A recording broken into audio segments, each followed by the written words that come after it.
Meus amados, ali começou uma vida com Deus. Mas tinha um versículo da Bíblia que me chamava a atenção. Eu quero que vocês abram em Marcos 16:15.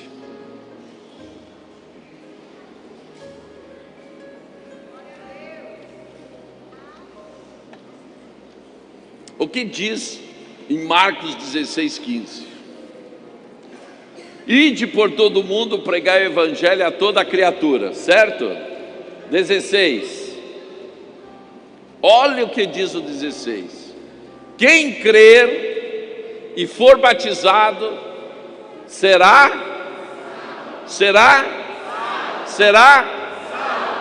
Mas quem não crer será condenado.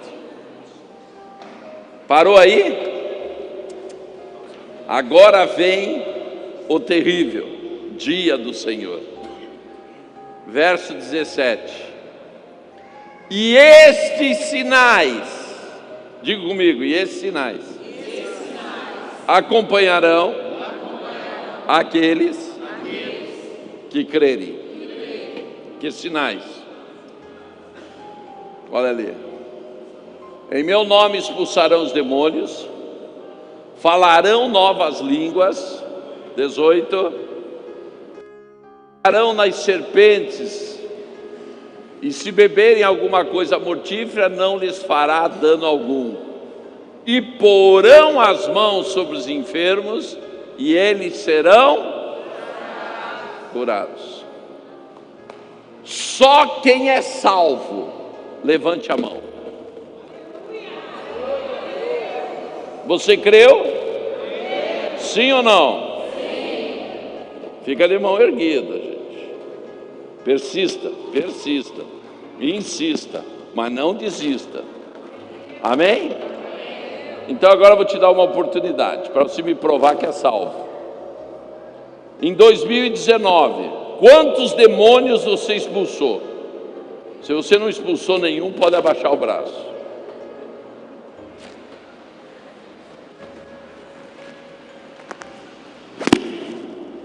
O que aconteceu com a igreja?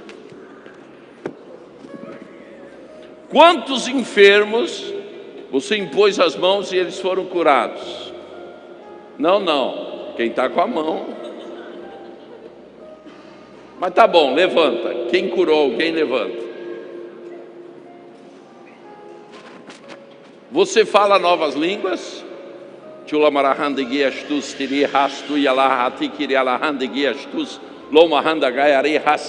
Fala em línguas. De uma igreja que estamos aqui em 200 pessoas mais ou menos, sobrou quantos? 1, 2, 3, 4, 5, 6, nem 10%. Ou nós rasgamos da Bíblia esses versículos, ou nós não somos salvos. Porque a palavra de Deus, ela é clara. Aquele que crer e for salvo, estes sinais o acompanham. Quer dizer, a nossa identidade. Como que é o teu nome? Pastor Hélio. Hélio? Não, você tem cara de João. Agora é João. É Hélio ou é João? Se for a sua vontade, João. Não. Qual é a tua identidade? Hélio. É João. Hélio. João? Hélio. João? Hélio. Me prove.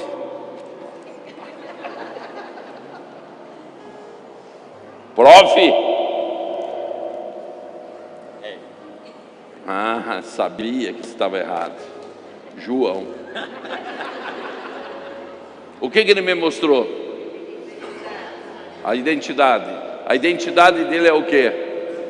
É um sinal. Não adianta você vir para a igreja e cantar louvores, e você fazer todos os rituais religiosos de uma igreja, e você não ter isso daqui, ó. Porque a palavra de Deus diz que aquele que crer e for batizado, 5 coisas vão se manifestar nele. Você não precisa saber se uma pessoa é salva ou não, é olhar para a vida dela e os sinais que acompanham ela dizem se ela salva. Eu estou cansado de um evangelho raso. Hoje eu falava na televisão, eu estou cansado de crente domesticado. O grande problema é que a gente na igreja está domesticando as pessoas, mas as pessoas verdadeiramente não creem. Porque aquele que crê tem o quê? Sinais. Então, se você tem sinais, os sinais se manifestam pelo corpo, pela alma ou pelo espírito? Pelo espírito.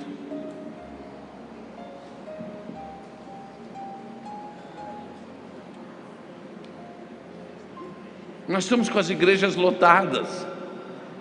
Mas por que as igrejas estão lotadas? Porque o evangelho ficou fácil. Parece que o céu está em liquidação. Não, gente, a porta continua estreita.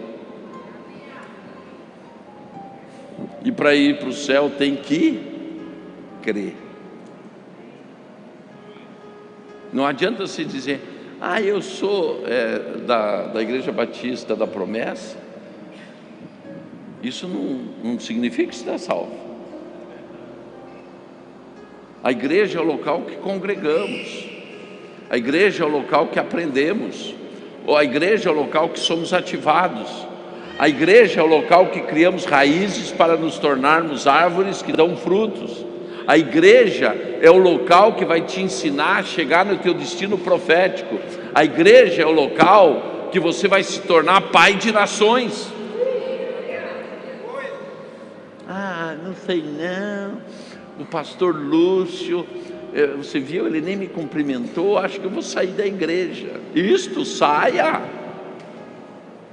Isso é o que o diabo mais gosta, de desterrar, para você não criar raiz. Diga para o teu irmão: meu irmão, a decisão mais errada que um crente toma é sair da igreja. Por quê? Porque é uma atitude da alma, não do espírito. Quem sai da igreja sai por um motivo. E qual o motivo? Almático. Diga comigo: alma. É ou não é? Alma.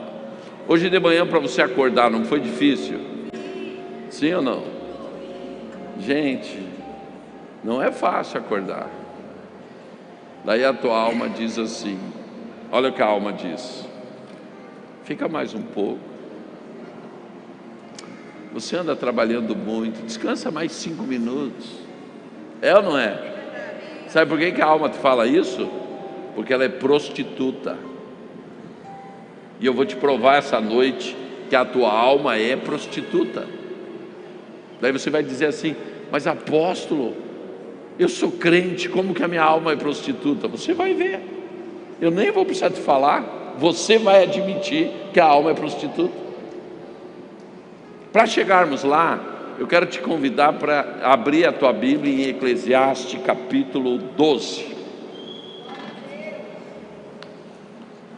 verso 6.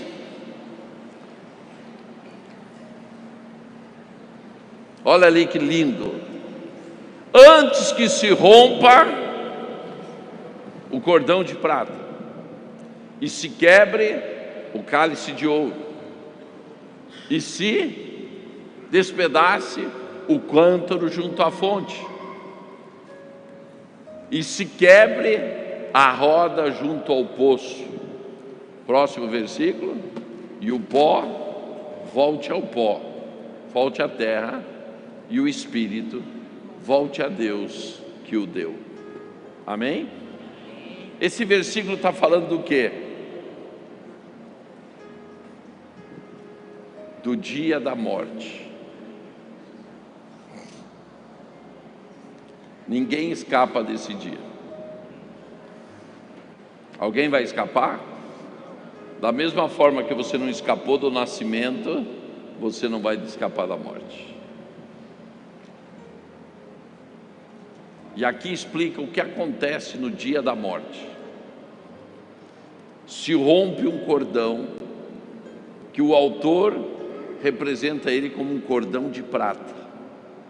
Então a primeira coisa que você tem que entender, que o teu espírito, ele está costurado no corpo, por isso que ele não sai do corpo. Tem algo parecido com um cordão de prata, que segura em você, nesse corpo, o teu espírito. Vocês assistiram Peter Pan? Quem assistiu Peter Pan? Ele veio da terra do nunca, atrás do quê? Da sombra. Quando ele achou a sombra, o que ele fez? Ele costurou no sapato dele, certo? Então, só para você ter uma imagem, você está costurado, o teu espírito, com um cordão de prata, nesse corpo que você ocupa. Por isso que você não sai do corpo. Só que no dia da morte, o que te segura nesse corpo, rompe. Logo em seguida, fala uma coisa que a gente quase não conhece, a maioria dos crentes não sabe. Se quebra o quê? O copo de ouro. No teu espírito tem algo parecido com um copo de ouro, e dentro dele tem o quê? A centelha divina, um pedaço de Deus, que nós chamamos de glória. Então todos, crentes e não crentes, todo mundo que nasce com um copo de ouro, onde tem um pouco de Deus ali. Por isso que quando você aceita Jesus, a gente diz assim, transbordou no Espírito. O que é transbordar no Espírito? Uma glória que você tinha interior, recebe uma glória exterior, e quando elas se encontram, faz o quê? Tchum. E isto toma todo o teu ser, todo o teu espírito, e você, aconteceu o quê?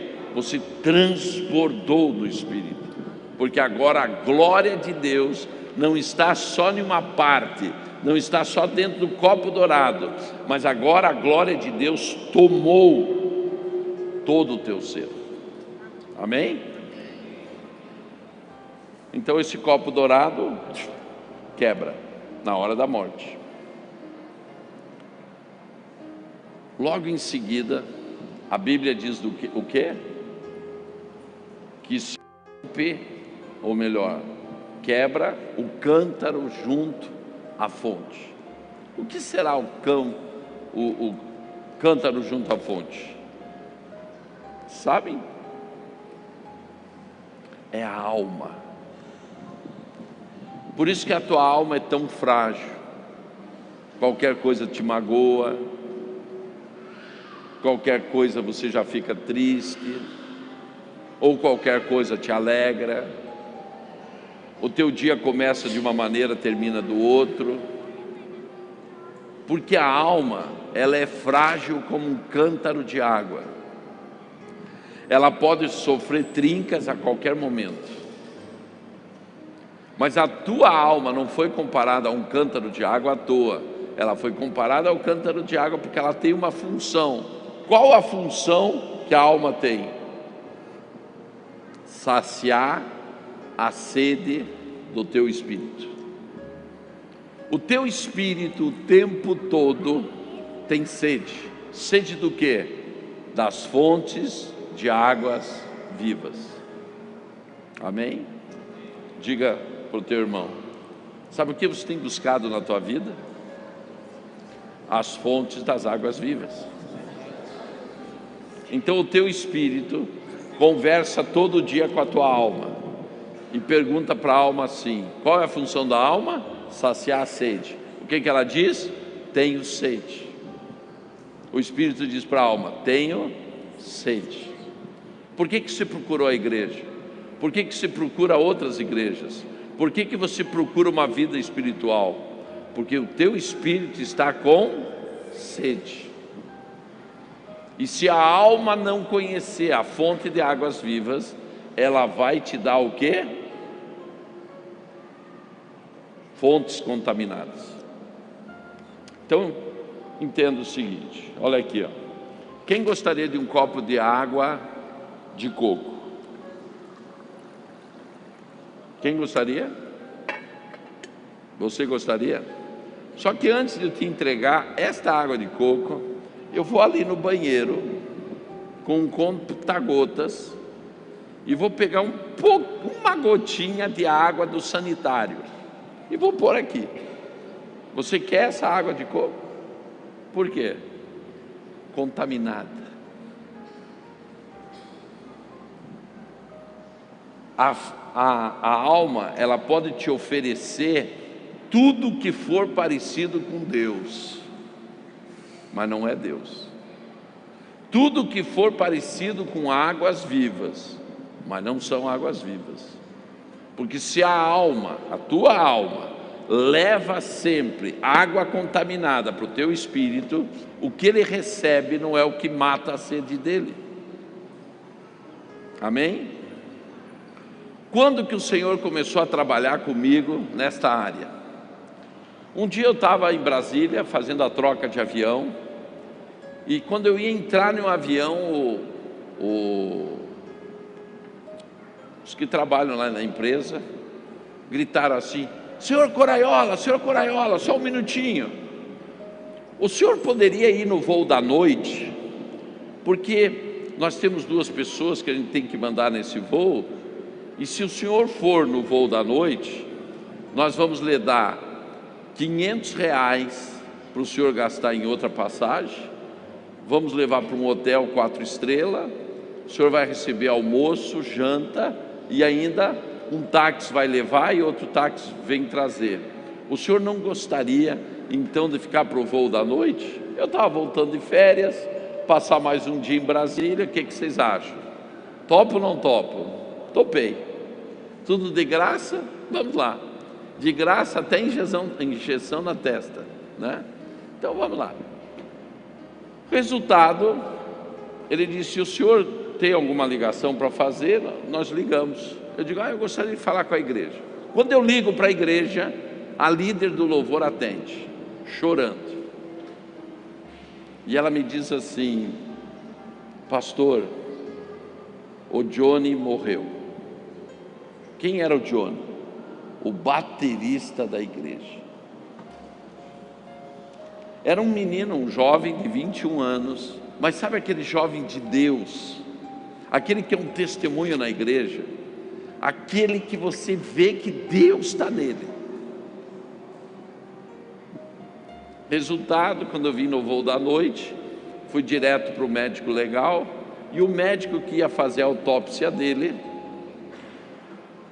era meu amigo, disse: Coraiola, entra aqui. Gente, não há lugar mais gostoso de você entrar que uma sala de autópsia. É maravilhoso. Gente, eles tinham sofrido um acidente, ele, o pai, o empregado do pai. Um estava com o cérebro já aberto, o outro estava no lado, sendo cortado a cabeça, e o Johnny estava ali, pelado, uma perna amputada, que amputou durante o acidente. E eu fiz uma pergunta para o Senhor. Eu digo: Senhor, como funciona isso aqui? Esse menino, há 2 horas atrás, estava cheio de espírito, e agora simplesmente é um pedaço de carne jogado em cima de uma mesa. Como funciona? E Deus começou a me mostrar através desta palavra. Por isso que eu quero te falar, nós não temos garantia nenhuma que chegaremos em casa. Nós não temos garantia nenhuma que vamos viver 2 dias. Nós não temos garantia nenhuma que mais 1 ano nos resta. Por isso que nós não podemos perder uma oportunidade. E quando Deus nos dá a oportunidade, a gente tem que abraçar essa oportunidade e dizer: esta foi a minha oportunidade. A partir daquele dia, Deus começou a ministrar, me mostrando como que funciona essas três coisas separadas. Porque logo em seguida o texto fala do quê? Do pó que volta à terra, isto é, do teu corpo. Você veja só a importância que damos para o corpo. Nós somos capazes de trabalhar 8 horas por dia só para alimentar o corpo. Sim ou não? Agora eu te pergunto, quantas horas por dia você investe no teu espírito?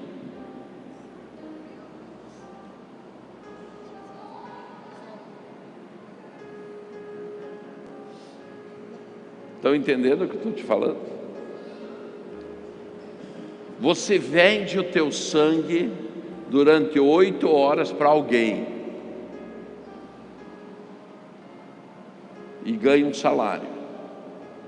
Você não gastou, você não vendeu o serviço, você vendeu vida. Amanhã, depois da manhã e no terceiro dia, você vai vender o teu sangue novamente. Porque você está vendendo o quê? Vida. Não é trabalho. A gente acha que só vai vender trabalho. Não. Eu estou vendendo 8 horas a menos da minha vida, que eu poderia estar fazendo qualquer outra coisa, e estou trabalhando para aquela pessoa. O teu trabalho é tratado por você com muito mais importância do que o tempo que você investe com Deus. Estou errado? Sim ou não? Qual de vocês falta um dia de trabalho para vir para um dia de adoração da igreja?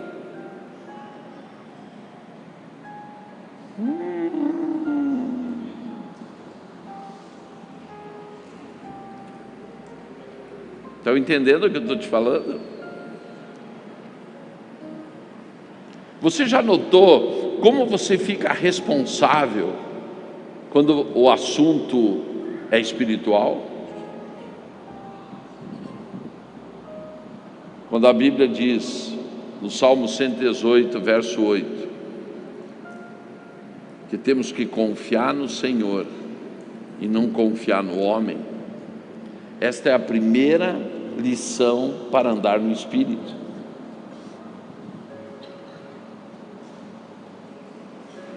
Em 2010, eu fiz 210 dias de jejum. Aí você vai me perguntar, mas que jejum é esse? Jejum é 21 dias sem comer nada durante 10 meses.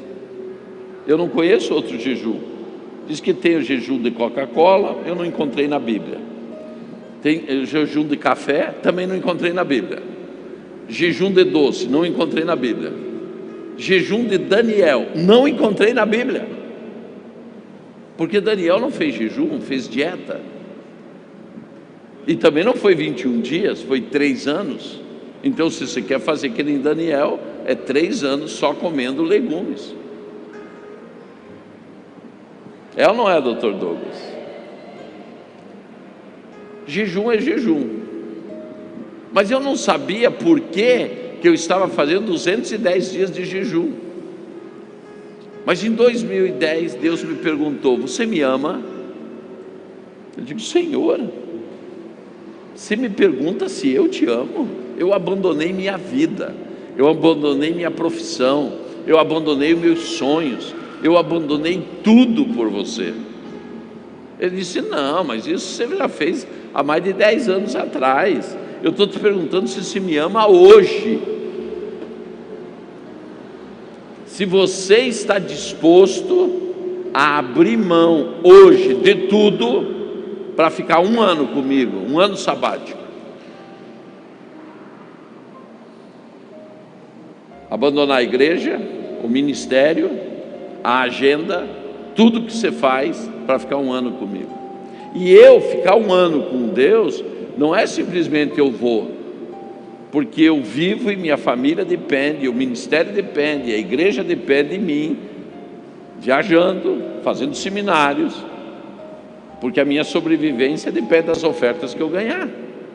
Se eu vou ficar 1 ano parado, eu vou ganhar quanto? Na tua cabeça, você resume quanto? Qual vai ser a minha renda mensal se eu ficar 1 ano sem fazer nada? Quanto? Quanto? Aí é que está o segredo. A tua verba, a tua receita, o teu ganho não depende do teu trabalho, depende de Deus. Amém? Quem está insatisfeito com o seu salário aqui? Levanta a mão. Quem está insatisfeito, acha que está ganhando pouco, que tem que ganhar mais, levanta a mão. Então amanhã peça demissão. Meu Deus, diga para o teu irmão: meu Deus, esse apóstolo veio me tirar a paz. Mas claro, se você está insatisfeito com alguma coisa e continua com ela, a minha esposa fala uma coisa interessante: eu tenho o que eu suporto. Tem um monte de empresário aqui que é empregado hoje. E é empregado por quê? Porque tem medo de tomar uma posição, tem medo de tomar uma atitude, porque está andando na alma. Porque se andasse no espírito, já estava funcionando a sua firma há muito tempo. Mas ele está olhando para quê? Vida financeira. Daí chegou a hora de contar para Marili que nós vamos fazer um ano sabático. Marili, eu chamo ela de menininha, porque a primeira vez que eu olhei para ela, eu dei a mão para ela e disse: você é minha menininha dos olhos verdes. Eu sou assim, eu vou tomando posse, entendeu? Namorei 7 anos, casei, e agora já estamos há 36 anos juntos. E daí, com a mesma mulher. E aqui para os homens, na 8ª lua de mel já. Estou me preparando para a 9ª lua de mel. Não, porque os homens, eles são complicados, eles acham que só existe uma lua de mel. É ou não é, mulheres? Sim ou não? Então vocês têm que atiçar esses homens. Entendeu? Esses homens estão muito parados. Agora é 3 tentativas e 4 desistidas. Não, gente. Tem que atiçar esse. Como que é? Atiçar o que? A testosterona. Sim ou não? Qual mulher aqui gostaria de estar casado com um homem muito próspero? Nenhuma. Quem gostaria, gente? Qual mulher quer casar com um homem próspero? Ter um homem próspero? Ninguém. Levanta a mão, mulheres. A única pessoa que transforma um homem em um homem próspero é a mulher. Sabia? Eu ouvi uma entrevista da mulher do Obama e perguntaram para Michele: Michele, você namorou um outro cara que era garçom e ele continua garçom até hoje. E se você tivesse casado com ele? Ela olhou para o jornalista e disse: provavelmente ele seria o presidente da República. Não tem um homem aqui, gente, que vai para frente sem mulher. Sabia? E prosperidade não depende do homem, depende da mulher. A prosperidade do homem depende da mulher. A minha esposa ensina para as mulheres como transformar o seu homem em um homem próspero. Querem saber? Sim ou não? Sim. Sexo. Sexo. Põe uma coisa na tua cabeça: homem só casa porque está interessado na boutique dela. Vocês não sabiam? Se ele diz assim: eu te amo, é golpe. Homem não ama. Tanto é que Deus teve que pôr na Bíblia: maridos, amem as suas esposas. Porque se o homem amasse, não precisava Deus mandar ele amar. É um mandamento do marido, por quê? Porque ele não ama, ele casa por sexo. Sim ou não, homens? O homem casa para resolver um problema. E ela lá: ai meu Deus, ele me ama. Golpe, é golpe. Ele vai amar depois. Amém? Daí casou. Daí começa a negar a mixaria. Não é fácil. O cara quer e ela: não, hoje não dá. Hoje eu estou com dor de cabeça. Hoje não sei o quê. Só que ela não está sabendo de uma coisa: está transformando aquele homem em um cara mais pobre. Porque se o homem não é um vencedor na cama, nunca ele será um vencedor no mundo. Para o homem, o casar com você foi uma conquista.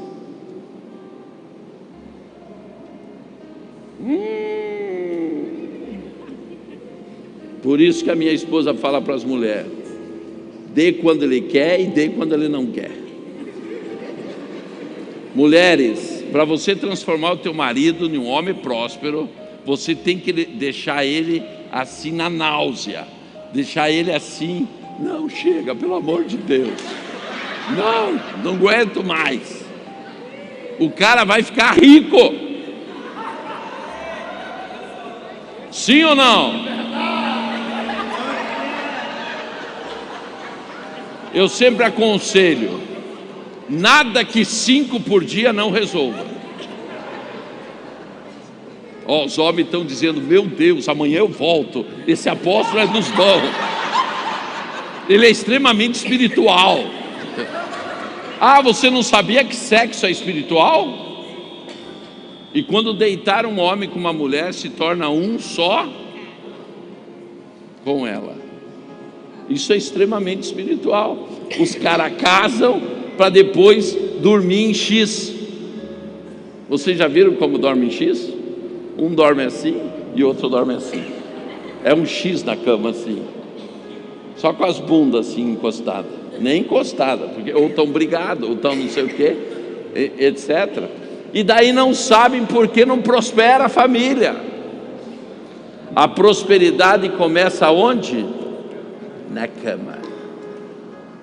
Eita, que amanhã eu tô rico. Olha, se eu fosse você, eu marcava o encontro logo após a pregação, orando em línguas e dando glória a Deus. E glória a Deus, porque hoje começou a mudar a história da prosperidade desses homens. Amém? Mas a Bíblia diz ainda uma coisa interessante. Ao mesmo tempo que diz que o homem tem que amar a sua esposa, diz o quê? Mulheres, respeitem os seus maridos. Por que será que Deus mandou isso? Porque elas são abusadas. Vai aumentar muito mais o feminicídio, gente. Vai aumentar muito mais. Por quê? Porque isso aqui são atitudes dos homens que não têm Deus, ficam extremamente fora de si e matam as mulheres. Por falta do quê? Respeito. Hoje o mundo está na mão de Jezabel.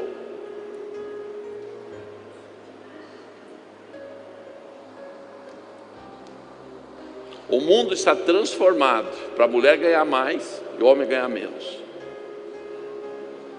A mulher ter a liderança da casa e o homem ser apenas estar ali.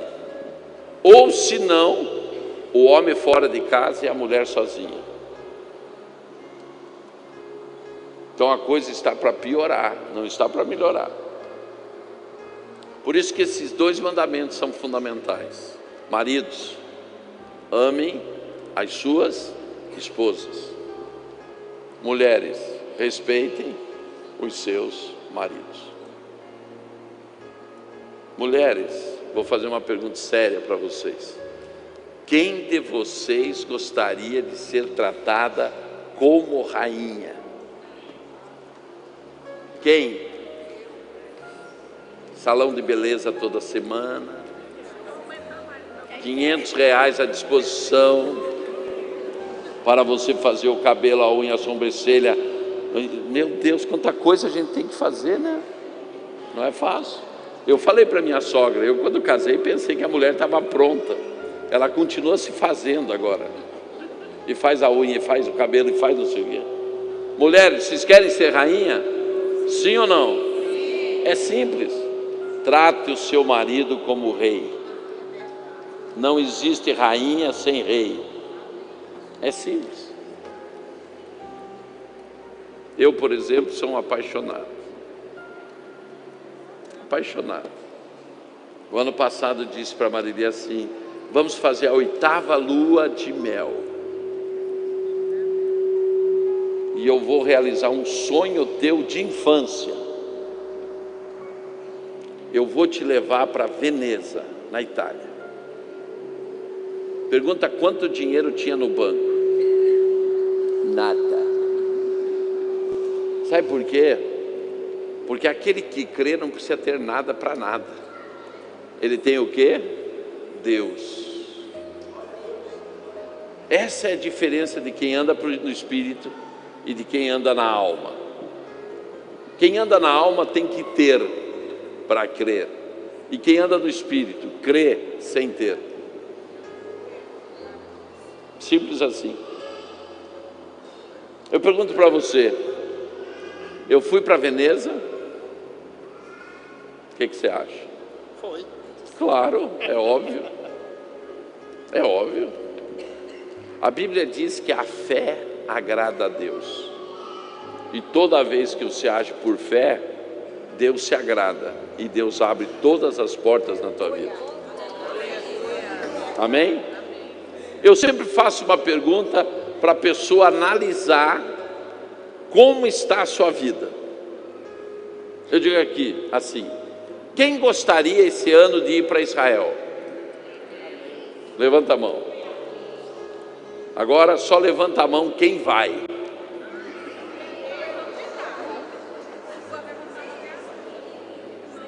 Agora eu vou perguntar para os que ficaram de mão abaixada: por que que esse ano você não vai? E você só vai ter uma resposta para me falar, na maioria das vezes: eu não tenho dinheiro. A hora que o dinheiro começa a dirigir a tua vida, é porque você está na mão de Mamon.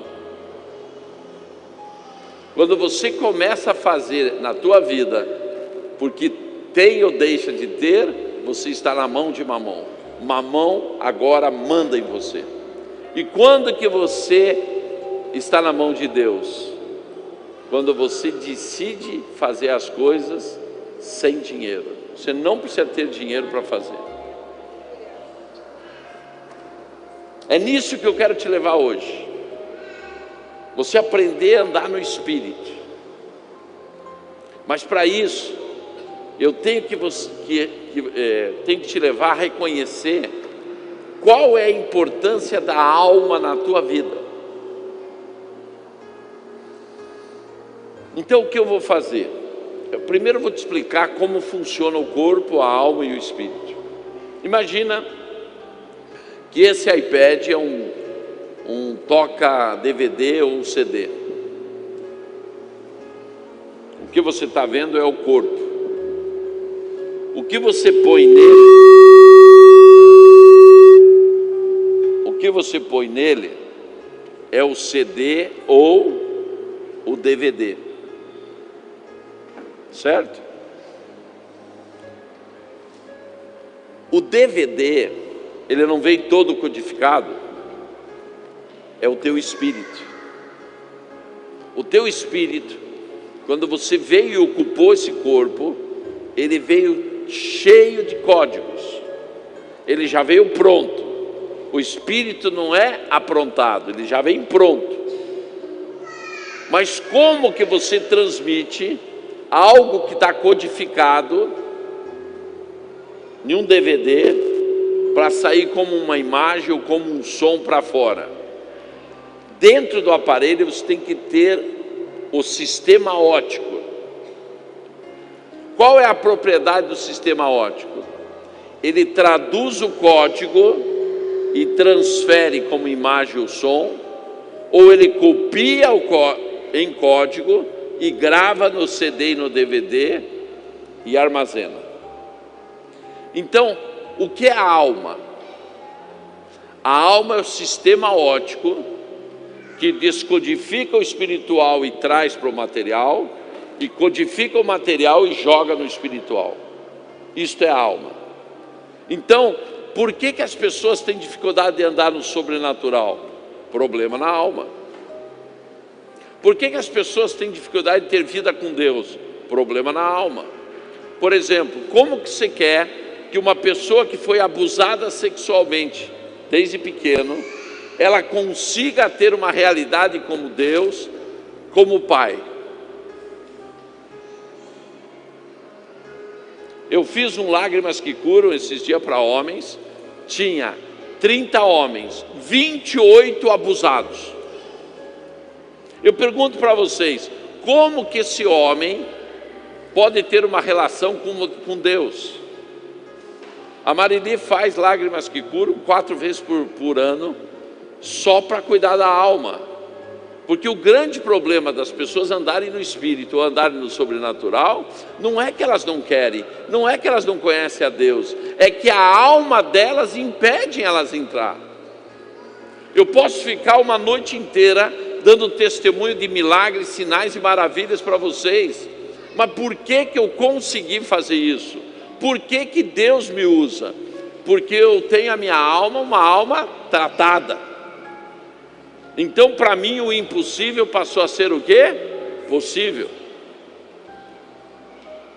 Então, o problema de você andar no espírito não é o espírito, é a alma.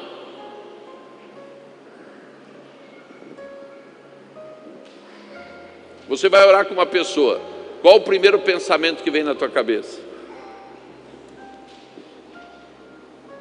E se nada acontecer? Sim ou não? O que falou aí? O espírito ou a alma?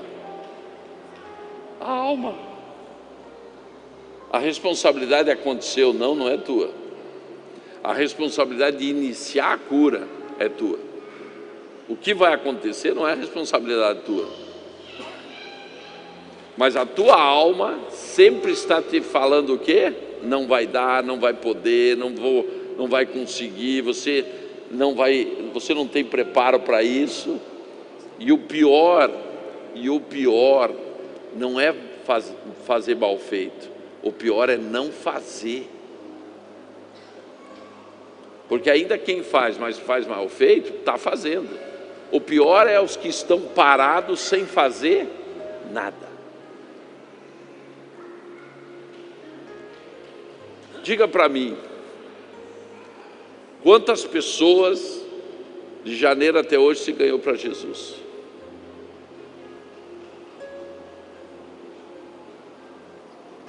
Sabe por quê?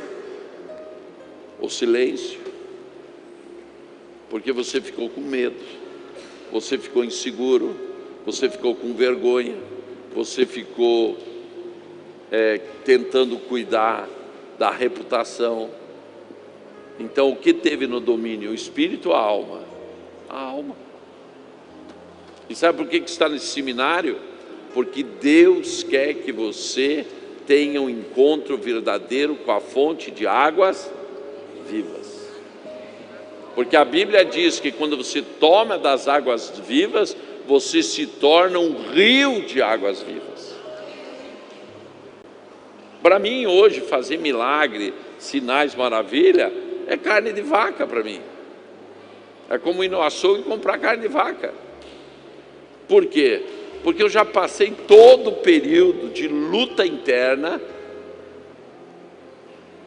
Então eu tratei a minha alma para que ela não tivesse mais medo, mais insegurança, mas para que ela tenha o quê? Coragem, ousadia. Tem um homem ou uma mulher em uma cadeira de roda, eu oro para levantar.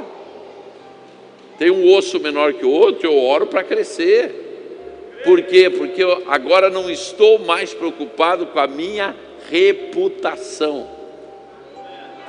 Diga para o teu irmão assim: meu irmão, enquanto você estiver cuidando da tua reputação, é porque a alma está no controle.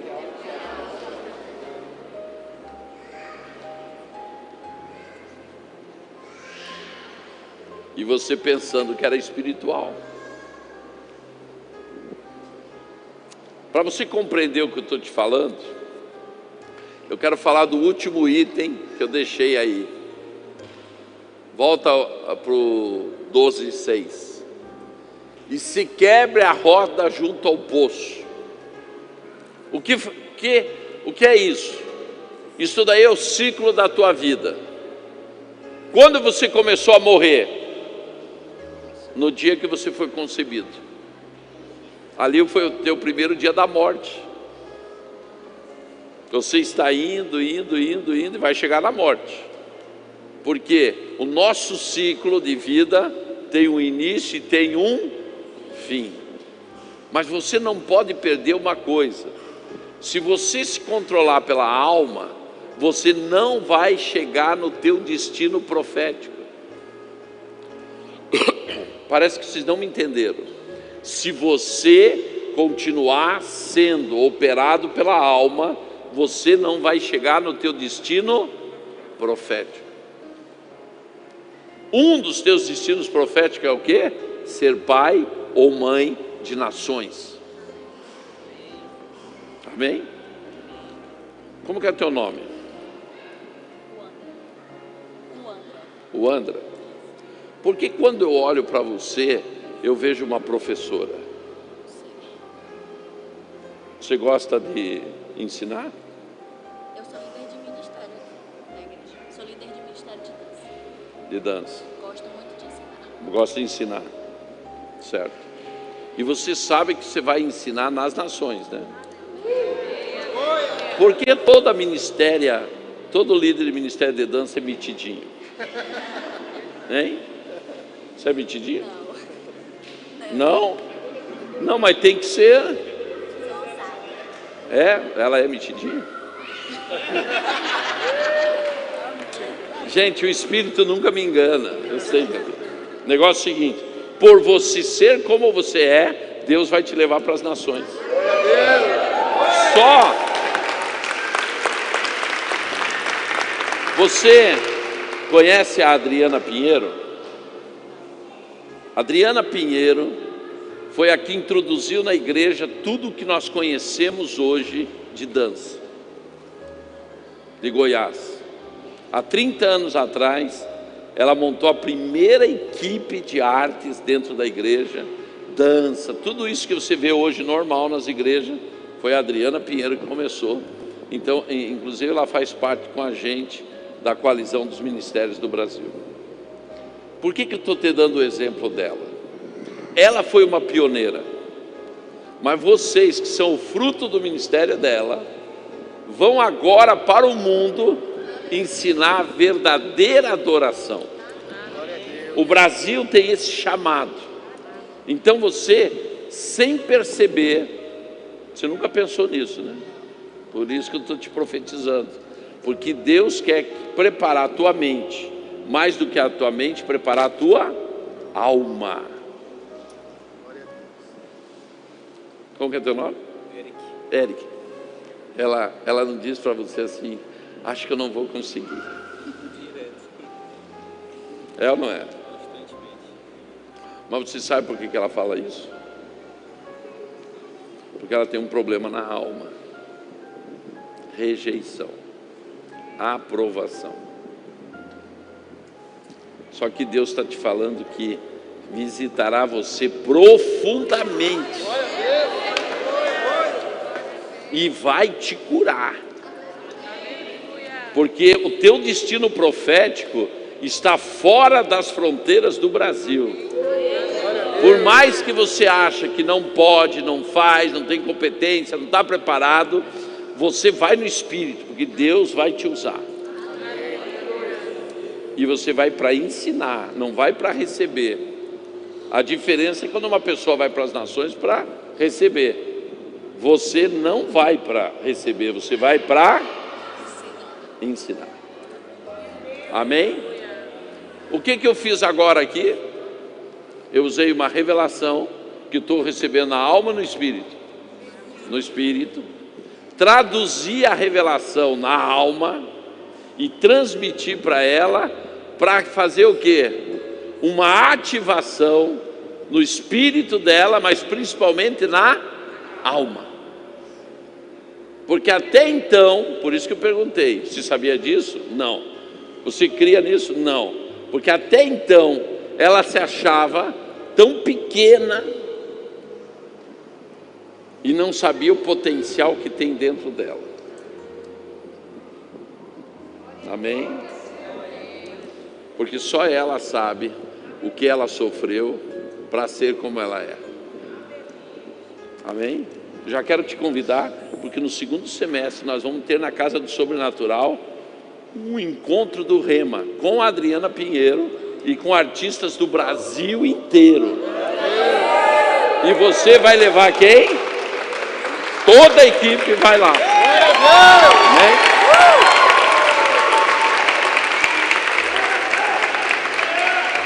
Adriana, quando uma igreja começa a se mover nas 7 áreas de influência, uma das áreas mais importantes que hoje influencia o mundo é o quê? Artes. Artes. E a Adriana Pinheiro e a Neuza Tioca são as coordenadoras da área de artes da coalizão dos ministérios. Amém? O que eu estava fazendo nela? Ativação na alma. Então é isso que você tem que compreender. A alma, ela representa 95 a 99 de todas as tuas atitudes. Se ela estiver contaminada, você sempre tomará atitudes fora do Espírito. Amém? Perceba o seguinte: eu quero te explicar como a alma funciona. Você quer saber? Sim ou não? Abra sua Bíblia em João capítulo 4, verso 6.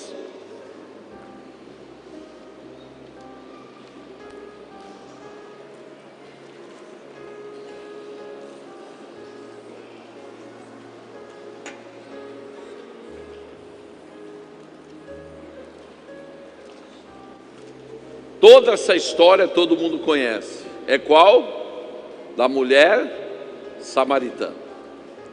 Mas nós vamos fazer uma troca aqui. Em vez de chamar mulher samaritana, nós vamos chamar ela de alma. E em vez de tratar de Jesus, nós vamos tratar de Espírito. E você vai ver nesse texto o diálogo do teu espírito com a tua alma. Deve se dizer, mas como assim? Isso daqui você só conhece por revelação. Para chegar nisso precisa ter o quê? Revelação. E revelação você tem que andar no Espírito. Então vamos começar lá. Estava ali a fonte de Jacó. O Espírito, pois, cansado do caminho, assentou-se assim junto à fonte. Era isto quase a hora sexta. Que horas que era? Não, mas que horas corresponde à hora sexta? Meio-dia. Por que é o meio-dia, gente? Porque o meio-dia é a luz mais intensa. Se você quer, na área da tua vida, em alguma área, que a verdade venha, você tem que ter uma luz intensa naquela área. Isto é, você tem que ter uma presença de Deus intensamente naquela área da tua vida. Amém? Então, as pessoas estão na igreja mas com áreas obscuras da sua vida. Enquanto você tiver áreas da tua vida nas trevas, você não consegue ter revelação de Deus para que você seja o quê? Bem-sucedido espiritualmente. O sucesso espiritual depende da luz que você vive. Se você partir para a religiosidade, você vai continuar com atitudes, entre aspas, espirituais, mas com uma vida nas trevas. Então você não precisa de atitudes religiosas. O que você precisa? Que a luz do Senhor venha em todas as áreas de trevas da tua vida. Amém? Põe uma coisa na cabeça: com pecado não se negocia, e com demônio não se anda. Enquanto você tiver os teus demônios de estimação e os pecados que estão escondidos, você não vai conseguir andar na luz. Não deixe que a tua alma te engane. Ah, mas se Deus está achando, Deus me compreendeu. Não, Deus não compreendeu. Deus está te dando tempo para você se arrepender.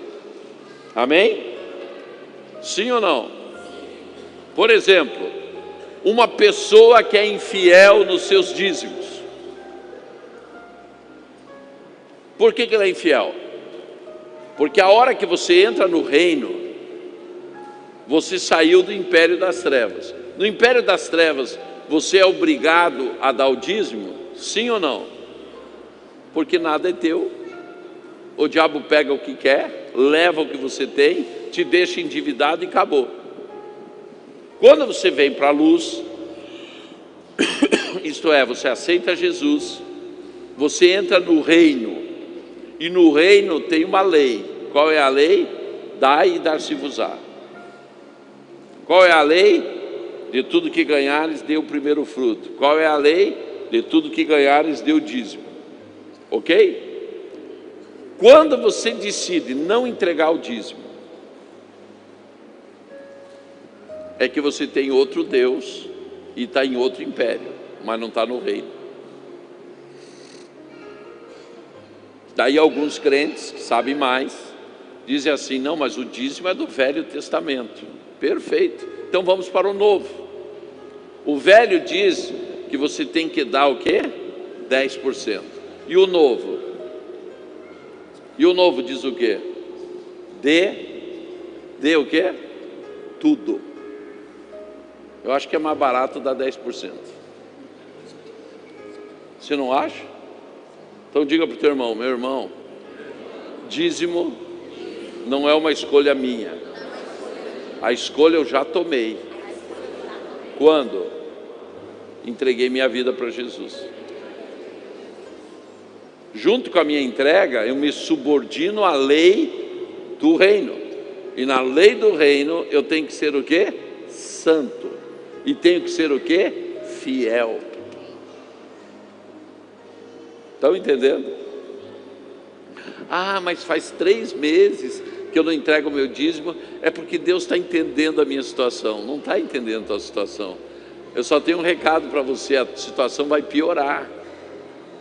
Porque agora, além de você estar endividado, você se tornou ladrão de Deus. Então a coisa vai piorar.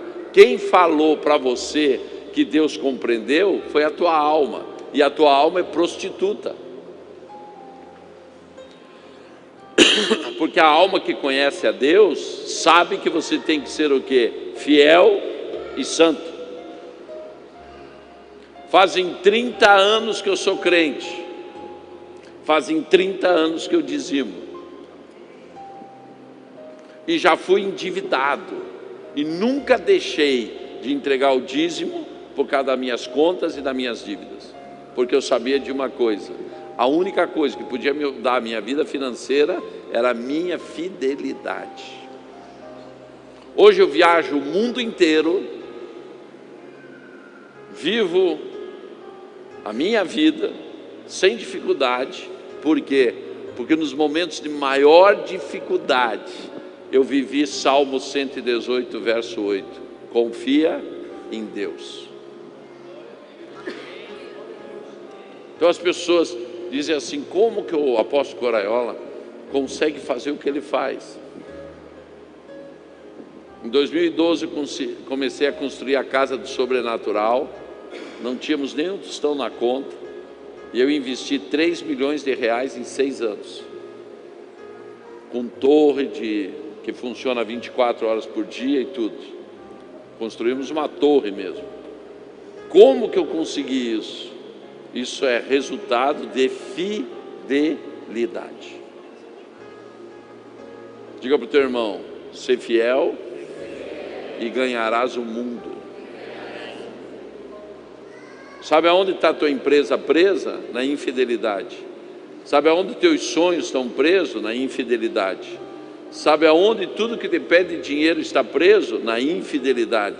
Sabe aonde a tua faculdade de medicina está presa? Na infidelidade.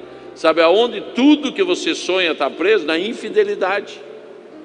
Ser fiel e Deus te prosperará. Não é a promessa? É simples. Mas a tua alma diz o quê? Não, Deus está compreendendo a tua situação. Isto é mentira. Deus não vai compreender a tua situação. Deus vai te dar tempo para se arrepender. Amém? Então, agora nós vamos começar a ver o diálogo com a alma. Preste atenção. João 7, 4, 7. Veio a alma tirar água. Quem veio tirar água? A alma é o quê? O cântaro junto à fonte. Qual a função da alma? Saciar a sede do espírito. Qual é o trabalho da alma? Tirar a água e dar para o teu espírito, certo? Disse-lhe o espírito. O que o teu espírito diz todo dia? Bem alto. Amanhã vai dizer o quê? E depois da manhã? E depois da manhã? E na segunda-feira? E no mês de abril? E no mês de dezembro? Teu espírito todo dia dá-me de beber. Amém? Próximo versículo. Porque os seus discípulos tinham ido à cidade comprar comida. Próximo. Disse-lhe, pois, a alma. Disse o quê? Como sendo tu judeu e eu samaritana, me pedes de beber.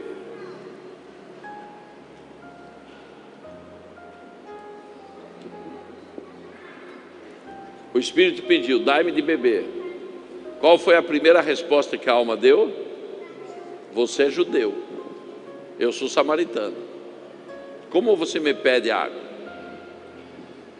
Qual o primeiro argumento da alma quando o teu espírito pede de beber? Diga comigo: religiosidade. Você lembra quando você aceitou Jesus, o primeiro ano, aquela paixão, queria conhecer a Deus, e lia a Bíblia, orava, ia para a vigília, ia para lá, ia para a caminhada, ia para não sei o quê. Você queria mais de Deus, você estava apaixonado, aquela coisa maravilhosa. E por que parou? Sabe por que parou? Porque você saiu do espírito, entrou na alma. E quando você entra na alma, a alma só sabe oferecer para você o quê? Religiosidade. O que é a religiosidade? A gente começa a repetir a mesma música, porque um dia sentiu aquele friozinho na coluna com aquela música, e a gente quer repetir o que sentiu um dia, outra vez. E aquela música passa a ser a minha música, e eu canto só aquela música. Isto passou a ser o quê? Religiosidade. Deus é Deus de novidades. Deus é o Deus das novas unções. O que você recebe em um dia, no outro dia tem outra coisa nova, e outro dia tem outro, e outro, e outro, e outro. Você não pode estar preso.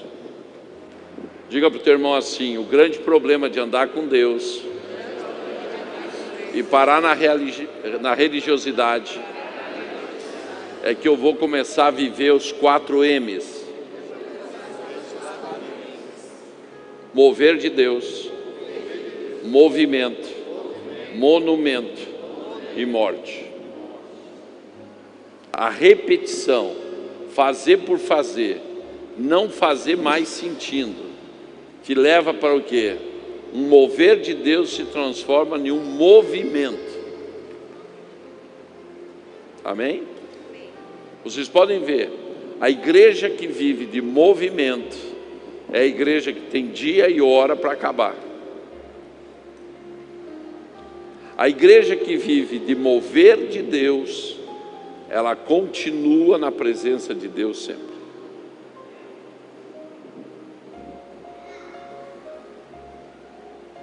E a tendência do movimento é transformar-se em monumento.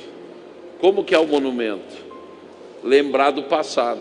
E você precisa ver, há 5 anos atrás, a gente começava a cantar, o povo começava a cair endemoniado, e era liberto, e era curado, e por que não acontece mais? Porque virou um monumento. Diga para o teu irmão: meu irmão, quando você começa a viver do passado, você já perdeu o tempo de Deus. Esse é o problema da grande maioria dos crentes. Já foram e não são mais.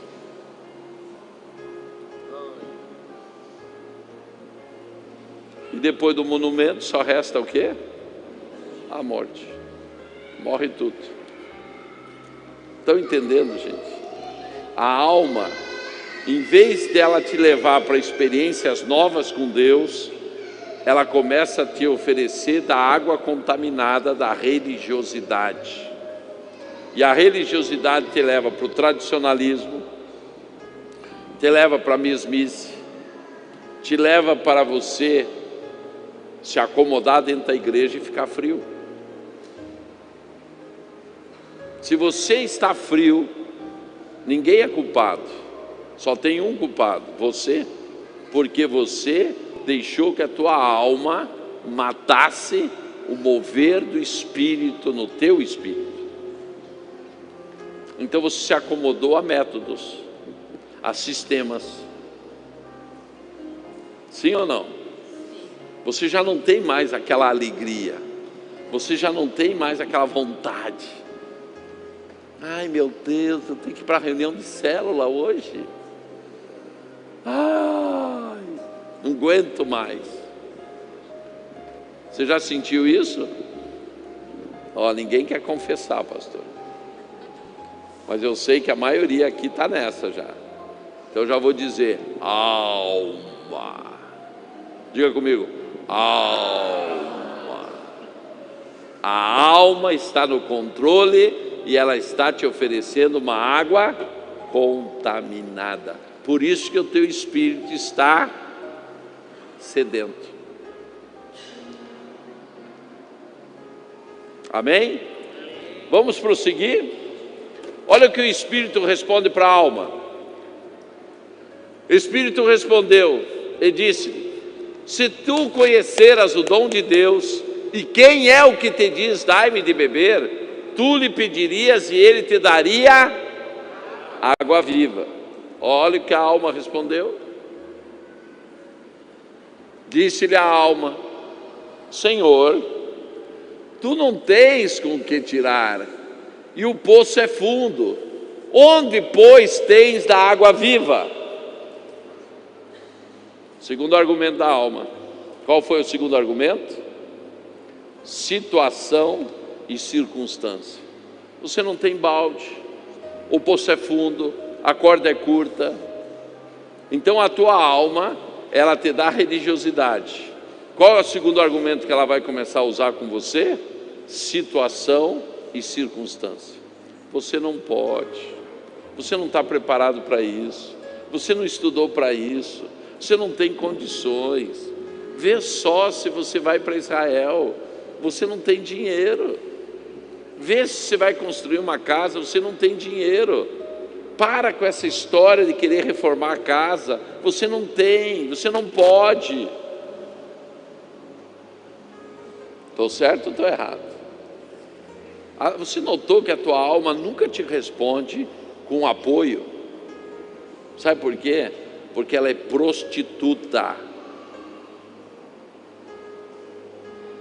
Diga para mim, mas apóstolo, eu sou crente, mas a alma é prostituta. O teu espírito é crente, mas a alma é prostituta.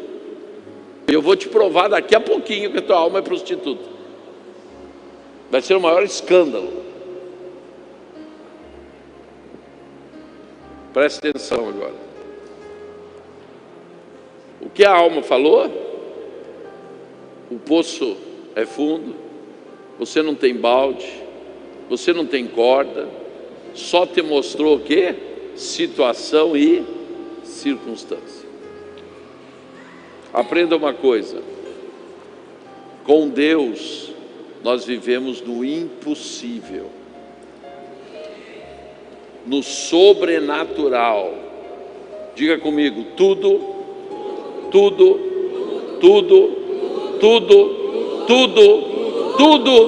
é possível para aquele que crê.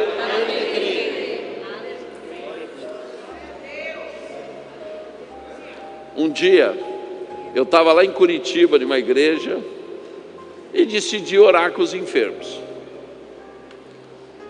E veio uma mulher chorando. E eu gosto de orar com propósito, sabendo o que está orando. E eu perguntei para ela assim: qual é o seu problema? Ela disse: o problema não é comigo, chorando, o problema é com meu filho, ele nasceu surdo. O que você vai fazer com uma criança que nasceu surdo? O que você faria?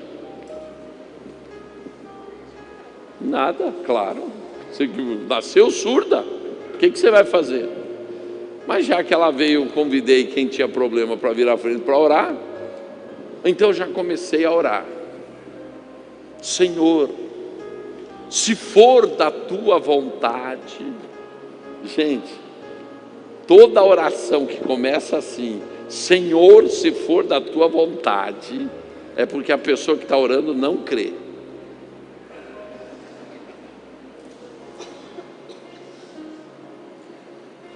Vê só se Deus não quer curar o menino, sim ou não? Então a vontade de Deus é curar, mas quem está orando é que não crê. Então ele já começa a jogar a culpa em quem? Em Deus. Se nada acontecer, quem errou? Deus.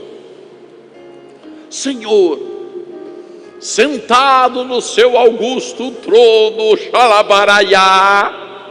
Gente, isso é religiosidade pura. Porque quem crê, fala o quê?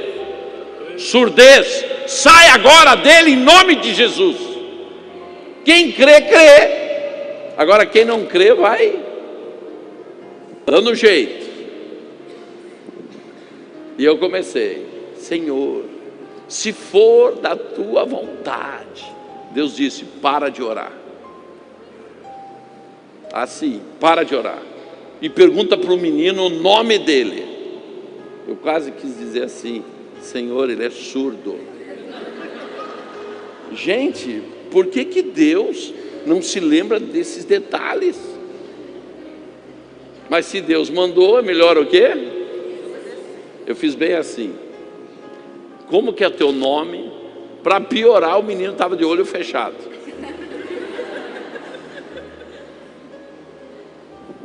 Como é teu nome?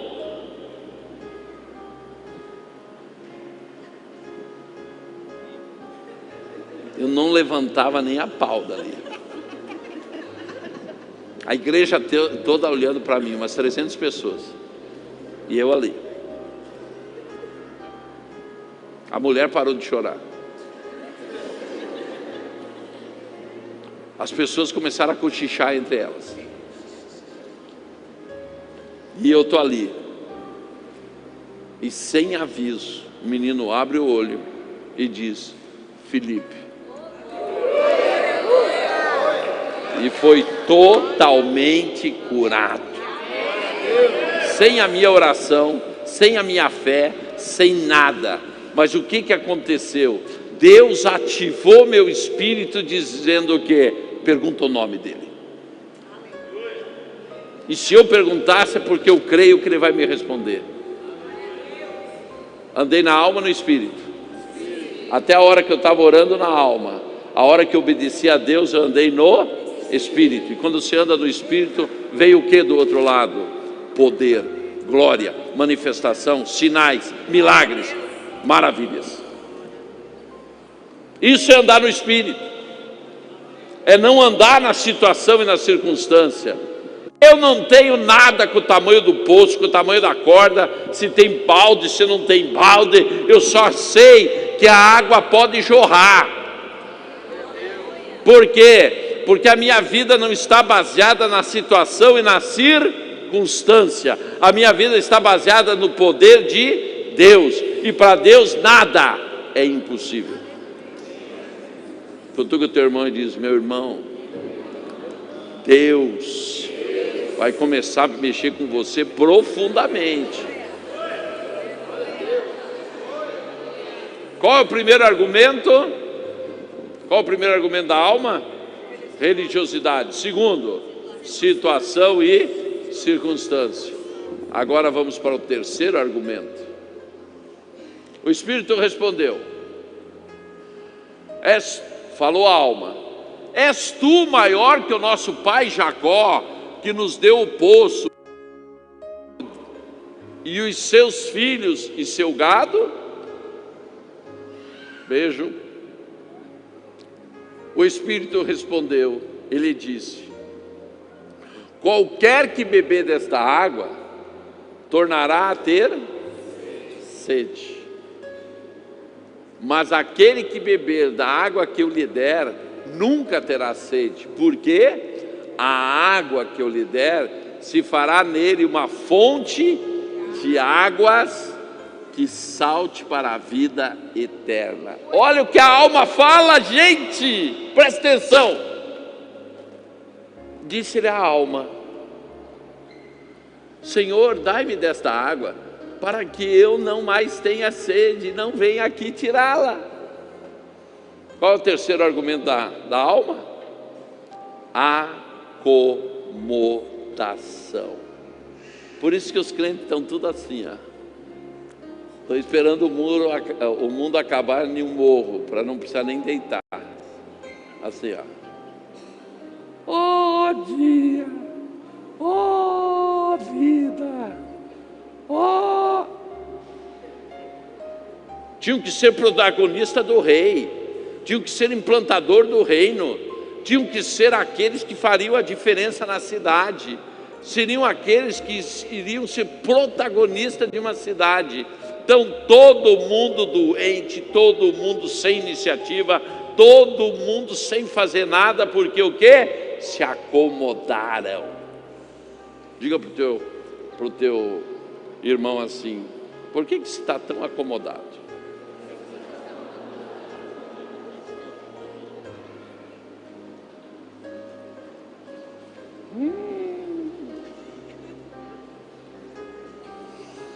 Eu nem gostaria de ter olhado para ela, mas olhei. Não é o que você fala para ele direto assim? Se mexa. Sim ou não? É ou não é? Você não mexe com ele? Você está precisando fazer mais coisa. Fala ou não fala para ele? Não, sim ou não? Fala ou não fala? Fala. E ele te fala o quê?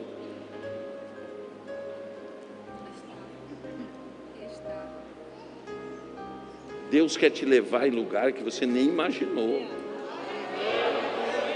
E você está muito parado. E o Espírito Santo está te falando, mas você não está ouvindo. Mas a tua mulher está no teu lado para te cobrar. Deus te preparou um caminho que você nem imagina, com sinais milagres e maravilhas.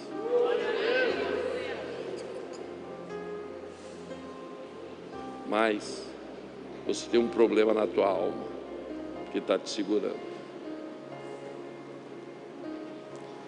Esse teu jeito de ser não é culpa tua.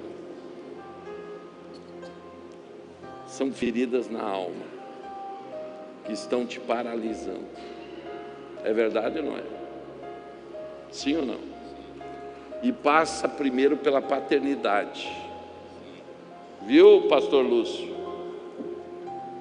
Passa pela tua paternidade. Porque nunca te valorizaram em toda a tua caminhada. É ou não é? Deus está falando com você ou não está? Só que Deus sempre esteve do teu lado. Amém? O teu pai e tua mãe estão vivos? Só a mãe E o teu pai? morreu quando eu tinha 3 anos. Ele abandonou a família. Exatamente. Este abandono do teu pai com a família te causou um trauma muito grande. E você tem que ser curado dessa paternidade. Porque esta ferida até hoje te freia. O teu pai era casado com a tua mãe? Ele, na verdade, abandonou o primeiro casamento. Não era casado. E você ainda tem um problema de bastardia que te segue. Por isso que você anda desanimado, porque tudo que você começa, você não consegue ir ao fim. Você não vê o fim de nada. Você não vê o teu sucesso. E por você não ver o sucesso, hoje você está vamos dizer assim, criando uma segurança para que você não se decepcione outra vez. Sim ou não? Você criou um mecanismo de defesa. Mas por que Deus está me revelando isso? Porque essa situação começa a mudar na tua vida. Hélio, né? Hélio, Deus te fez para ser bem-sucedido. Deus te fez para ser um vencedor. Deus te fez para você alcançar patamares que ninguém alcança. E o que foi roubado de você, Deus vai te devolver 3 vezes mais.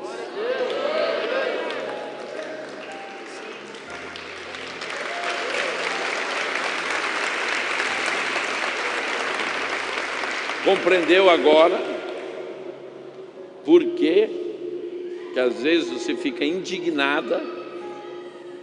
Esse aqui tem que ir para o Lágrimas que Curam, viu, Douglas?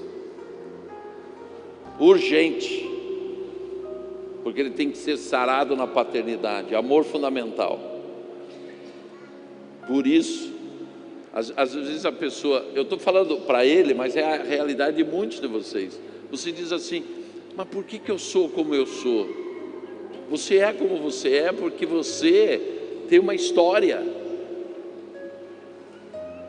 Você tem uma história e a tua alma, ela está marcada nessa história. Enquanto ela não for curada, você não consegue ter sucesso. Olhe José. Todo mundo diz assim: José foi traído pelos irmãos e foi vendido como escravo e tal, e chegou a ser o segundo homem mais importante do Egito. Só que você não vê na história que ele chora 7 vezes, e cada choro que ele chora é para curar um trauma da sua vida. Ninguém chega ao sucesso com a alma espedaçada. Você tem que procurar cura para a tua alma. E eu quero te dizer que a tua alma não se cura em uma ministração, porque a tua história não é de 30 segundos ou de 40 minutos. A tua história é uma vida. Estão entendendo?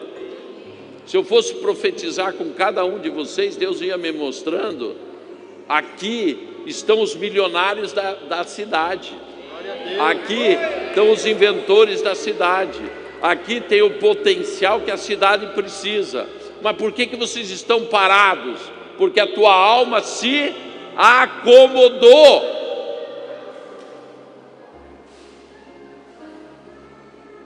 E acomodou por quê? Porque você criou um mecanismo de defesa por causa da decepção, por causa dos resultados que você teve até hoje. Diga para o teu irmão assim: chega, chega. Hoje estou dando um ponto final no que a alma tem merecido. Amém? E agora, grande final. Diga para o teu irmão: se prepare, porque agora a coisa vai pegar. Próximo versículo.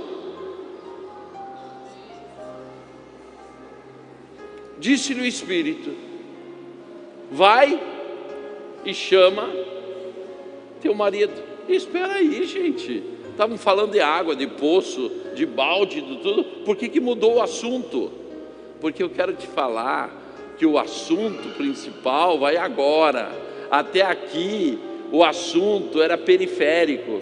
Até aqui eles estavam tratando de temas: religiosidade, situação e circunstância e acomodação. Mas agora o Espírito vai fundo. Agora o Espírito vai tirar a ferida, a casca da ferida. Agora o Espírito vai mostrar porque a alma é prostituta. Chama o teu marido. E ela disse o quê? Não tenho marido. Disseste-o bem, não tem marido, porque 5 já teve, e este que é o 6º também não é o teu marido. Eram o quê? Amantes. Este é o problema da nossa alma. A nossa alma vai se amaziando. Primeiro ela se amazia com o amante mais poderoso que se encontrou, chamado o quê? Dinheiro. Como que ele se chama? Dinheiro. Tem crente que desvia por causa de dinheiro.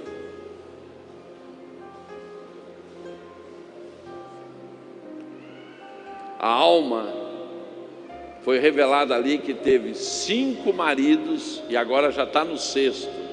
E ainda ela continua o quê? Prostituta. Esse é o problema da nossa alma. Essa história revela o problema da nossa alma. Uma hora nós estamos casados com o dinheiro, outra hora nós estamos casados com a fama, outra hora nós estamos casados com o esporte, outra hora nós estamos casados com o trabalho, outra alma eu caso com mais não sei o quê. E de época em época tem uma coisa que é mais importante na minha vida, porque na verdade o que está faltando? Está faltando o meu espírito ser saciado da água viva. E a minha alma, como é prostituta, vai oferecendo ao meu espírito os amantes, porque ela não tem uma aliança com o noivo verdadeiro. E por não ter uma aliança com o noivo verdadeiro, ela só tem para me apresentar o quê? Amantes. Eu quero que você analise a tua vida. O que é mais importante para você?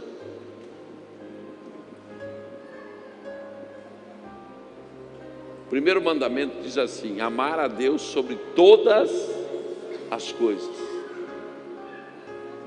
Se Deus realmente fosse importante na tua vida, se você tivesse uma aliança verdadeira com Deus, você não temia tomar atitude nenhuma. Você não temia obedecer a Deus em hipótese nenhuma. Você faria o que Deus te manda falar sem pensar.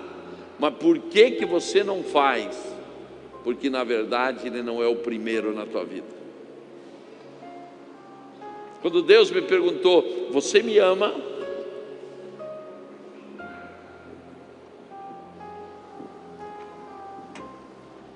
Qual foi o meu argumento?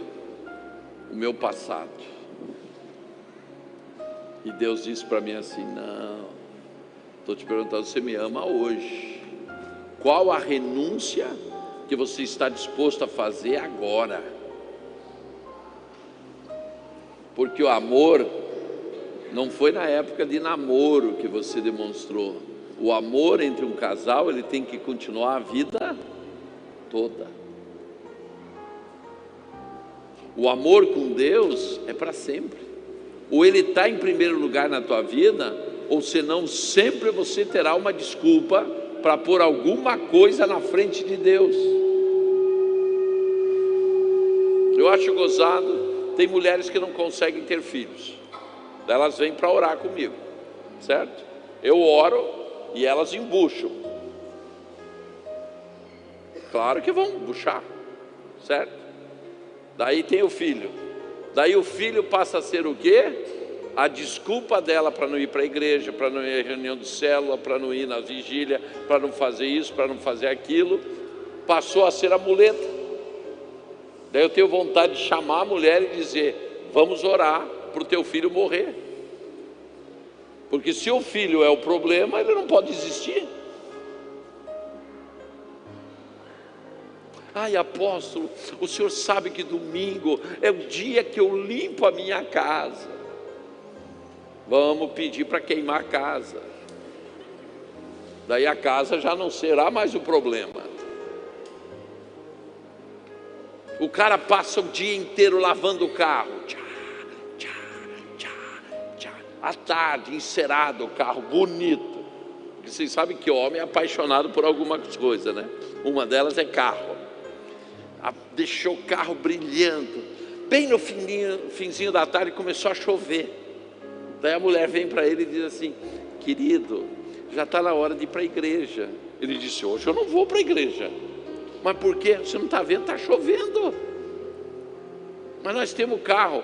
Acabei de limpar o carro, você quer que eu ponha na chuva? Quem é o Deus dele? Chevrolet, Ford, Hyundai. Estão compreendendo? Tem alguns que adotaram a casa como Deus. Ai, meu Deus, meu bem, me espera um pouco, eu estou limpando a cozinha. Parece que no dia seguinte a casa Cláudia vai lá fotografar a cozinha. Em vez de ir para a cama, para o rala e rola, fica lá lavando cozinha. Quem é o Deus daquela mulher? Cozinha. Aí hoje não vou poder sair, hoje não vai dar, porque eu tenho que lavar a roupa. Vocês já notaram os amantes que vocês têm na sua vida? Se Deus não estiver em primeiro lugar, você nunca vai aprender a obedecer. E se você não aprende a obedecer, é porque você tem um outro Deus que você obedece. E o pior Deus que você obedece é o chamado eu. Eu, a minha vontade.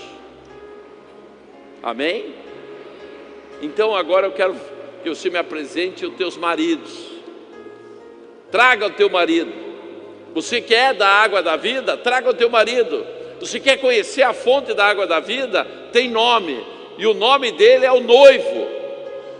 E para você ter uma aliança com o noivo, você tem que matar os amantes. Esta noite será uma grande carnificina, porque em Romanos está dizendo que para eu casar com alguém, eu tenho que estar viúvo. Se algum amante que você tem continua vivo na tua vida, você não pode casar com o noivo verdadeiro. Hoje você tem que renunciar aos amantes da tua alma, para que você conheça a fonte de águas vivas, para que você tenha uma aliança com o noivo. Você tem que renunciar aos amantes. Daí na igreja tinha aquela mulher, sabe aquela pessoa que não casou ainda e que está orando para cá. Quem está querendo casar aqui? Mulheres, quem quer casar? Paulo disse melhor não casar. Homem dá muito trabalho, gente. Vocês não acham? Sim ou não? Homem não dá trabalho? Pode perguntar para toda mulher casada. A gente não faz nada, a gente não incomoda nada, mas elas dizem que a gente dá trabalho. É ou não é? O homem é dono do que em casa? De nada. É ou não é, pastor Lúcio? O senhor casou, de quem é a casa? Dela. De quem é os filhos? Dela. De quem é o quarto? Dela. De quem é o banheiro? Dela. De quem é o dinheiro? Dela. Tudo é dela. O homem não é dono de nada, nem dele mesmo, porque ela diz que é o marido dela.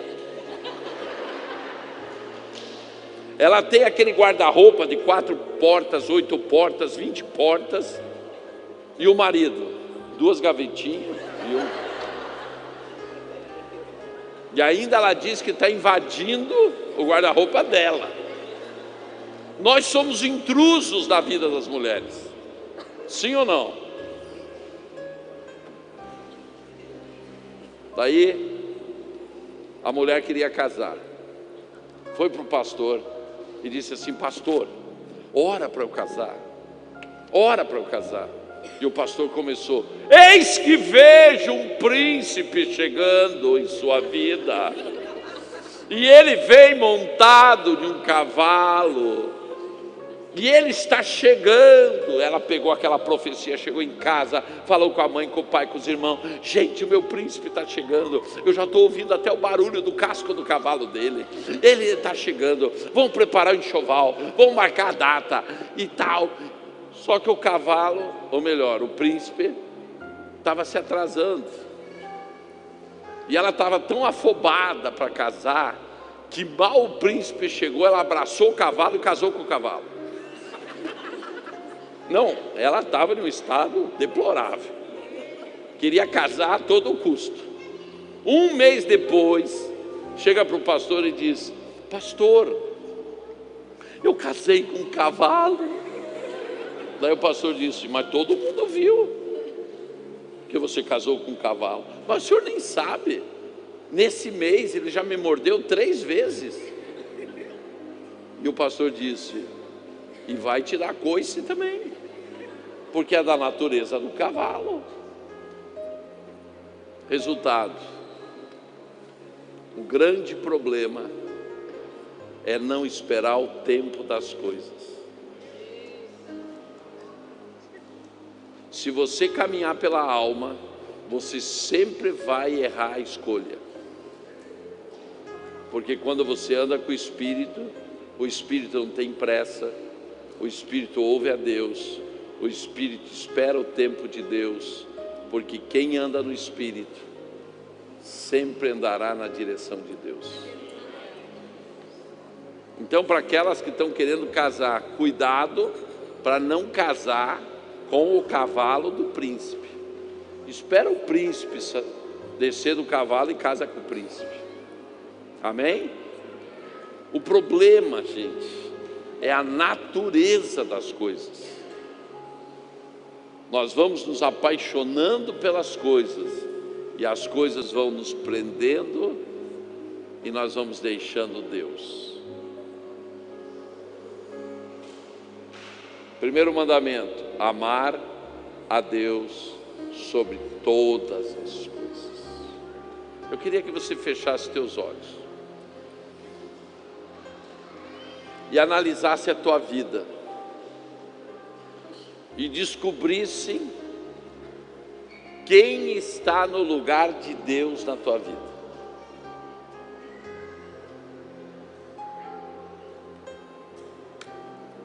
Quem tomou o lugar de Deus? Foi o dinheiro? Foi o trabalho? Foi a fama? O que tem sido mais importante na tua vida do que Deus?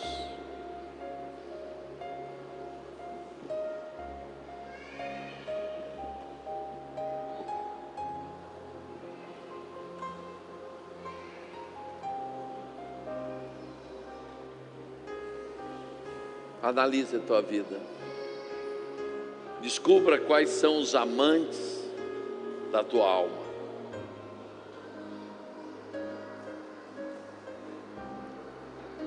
Eu não posso te levar a andar no Espírito se a tua alma está com amantes, porque o que te impede de andar no Espírito é uma alma comprometida com amantes, sem conhecer o noivo verdadeiro.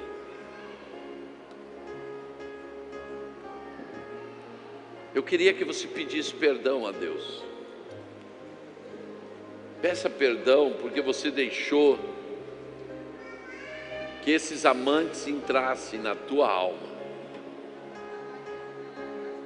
e decretasse agora a morte desses amantes na tua vida. Renuncie esses amantes, porque você vai fazer uma aliança com Deus. E o que está te segurando fora do Espírito?